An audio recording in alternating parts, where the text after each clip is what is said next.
hava sıcaklığının artı 7 derecenin altına düşmesiyle lastiklerdeki sertleşme meydana geliyor. Bununla beraber arabanın fren tutmamasını sebep oluyor. Bundan dolayı kış lastiği artı 7 derecenin altına hava sıcaklığının düşmesine rağmen sertleşmeyen lastiktir. Yani karda, buzda, soğuk havalarda, yağmurda gidebilen, yol hakimiyetini güvenli bir şekilde sağlayabilen lastiktir. Kış lastiği ile yaz lastiği arasındaki fark kauçuğunun yapısı, lastik sırt desenindeki diş derinliğinin, dişinin farklı olması, bir de dediğim gibi kauçuğundaki silika maddesinin yoğunluğundan dolayı sertleşmemesini sağlayan bir ayrıcalıklı bir özellikli bir lastiktir. Türkiye'de genellikle bütün ticari yük ve yolcu taşıyan bütün araçlarda zorunludur. Fakat binek türü arabalarda da şehirler arası çalışan, şehirde çalışan araçların da kullanılmasını tavsiye ediyoruz. 1 Aralık'ta başlıyor.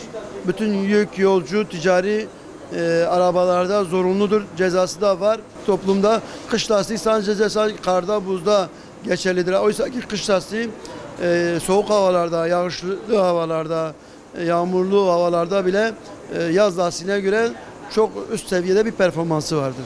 Havaların soğumasıyla beraber biz muhakkak bütün müşterilerimize araçlarının muhakkak kış lastiğini, kış bakımlarını, fren balata bakımlarını, araç antifrizlerini muhakkak kontrol etmesini, yapmasını, rot balans ayarı dediğimiz arabanın ön takım ayarlarının yapılmasını tavsiye ediyoruz. Arabadan arabaya farklılık gösteriyor hava basıncı.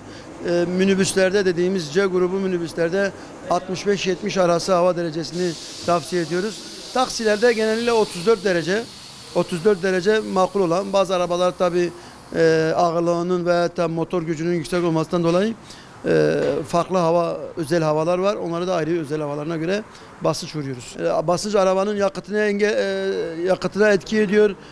Lastiğin basıncı arabanın iyi fren tutmasını, iyi veya da kötü fren tutmasını sebeplerindendir. Düzgün seyir sağlamasını sağlıyor. Önemli yani. Kış lastiklerinin fiyatları araca göre, lastiğin büyüklüğünü, küçüklüğüne göre değişiyor. 8.000 liradan başlıyor, 20.000 liraya kadar gidiyor. Arabadan yani lastiğin ebatına göre değişiyor. 4 tanesi. En ucuzu şu anda gene 6-7 bin, 8 bin liradır. En ucuz, en küçük lastik. 15-20 gündür yoğunluğumuz fazla. Diğer günlere göre %100 bir ekstra bir yoğunluğumuz oluşmuş. Türkiye'de özellikle havalar erken soğudu. Bununla beraber müşterilerin yoğunluğu da artmış tabii. Yoğunluğumuz üst seviyede şu anda.